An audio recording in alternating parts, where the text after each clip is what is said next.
Hello my dear friends, welcome to movie Hunter YouTube channel. So friends, আজকে আমি একটি upcoming movie নিয়ে আলোচনা করব, যেটি হচ্ছে ওয়ার 2। একটি আসন্ন ভারতীয় হিন্দি ভাষার অ্যাকশন থ্রিলার চলচ্চিত্র, যা পরিচালনা করেছেন অয়ন মুখার্জি এবং প্রযোজনা করেছেন আদিত্য চোপড়া যশরাজ। মুভিটি মুক্তি পাবে 14ই আগস্ট 2025। মুভিটির আনুমানিক একটি কাল্পনিক কাহিনী আমি তোমাদের সামনে তুলে ধরলাম। ভারতের সেরা গুপ্তচর কবির ওরফে ঋত্বিক রোশন ওয়ার সিনেমার পর নিখোঁজ হয়ে যায়। সবাই ভাবে সে মারা যায়, কিন্তু আসলে সে একটি গোপন মিশনে যায়। কিন্তু আন্তর্জাতিক সন্ত্রাসবাদ মোকাবিলায় একদিকে বিশ্বব্যাপী এক নতুন হুমকি মাথাছাড়া দিয়ে উঠছে, একজন রহস্যময় ও প্রতিভাবান যোদ্ধা যার নাম দেবরাজ জুনিয়র NTR, যে একসময় ভারতীয় গোয়েন্দা সংস্থারই অংশ ছিল, কিন্তু বিশ্বাসঘাতকতার কারণে ছুড়ে ফেলে দেওয়া হয় তাকে। এই অপমানের প্রতিশোধ নিতে সে একটি বিপজ্জনক পরিকল্পনা করে। দুবাইয়ের একটি বিস্ফোরণের ঘটনার পিছনে দেবরাজের নাম উঠে আসে। বুঝতে পারে এটা সাধারণ হামলা নয়, এটা একটি যুদ্ধ ঘোষণার সূচনা। গোয়েন্দা প্রধান দিশা ওরফে কিয়ারা আদবানি কবিরকে ফিরে পাওয়ার জন্য গোপন একটি টিম গঠন করে। কবিরকে তারা কাশ্মীরে খুঁজে পায়, যেখানে সে নিঃসঙ্গ জীবনযাপন কাটাচ্ছিল। কবির প্রথমে ফিরতে চায় না, কিন্তু জানতে পারে এই শত্রু তার পুরনো এক বন্ধু পরিচয় বহন করে, দেবরাজ। দেখা যায় কবির আর দেবরাজ একসঙ্গে প্রশিক্ষণ নিতেন। তারা ভাইয়ের মতো ছিল, কিন্তু একদিন এক মিশনে ভুল বোঝাবুঝিতে দেবরাজকে দেশের শত্রু হিসেবে দোষী সাব্যস্ত করা হয়। তাকে ধরার জন্য কবির নিজেই নেতৃত্ব দেন। দেবরাজ মনে করেন কবির তাকে বিশ্বাসঘাতক বলেই ধ্বংস করেছে।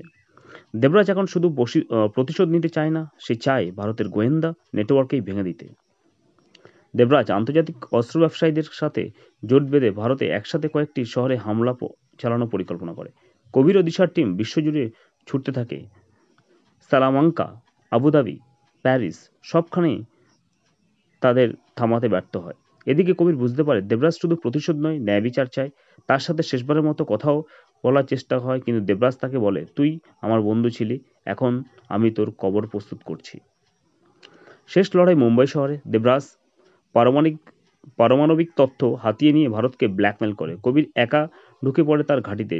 সেখানে দুজনের মধ্যে এক ধ্বংসাত্মক যুদ্ধ হয়। কবির তাকে শেষ মুহূর্তে বলে, তুই যদি বিশ্বাসঘাতক না হতিস তাহলে আজও আমি তোকে ভাই বলে ভাবতাম। দেবরাজ থেমে যায়, চোখে জল আসে, কিন্তু সে আত্মসমর্পণ করে না। দুজনের লড়াইয়ে অবশেষে কবির তাকে আটক করে। দেবরাজকে কারাগারে পাঠানো হয়, আর কবির ফিরে আসে দেশের নায়ক হিসাবে।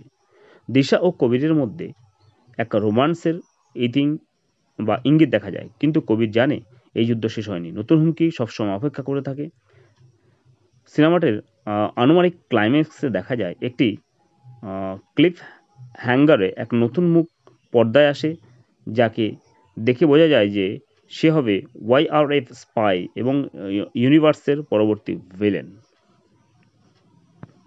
এটি আনুমানিক একটি পরিকল্পনা বা ধারণা আমি তোমাদের সঙ্গে তুলে ধরলাম বন্ধুরা।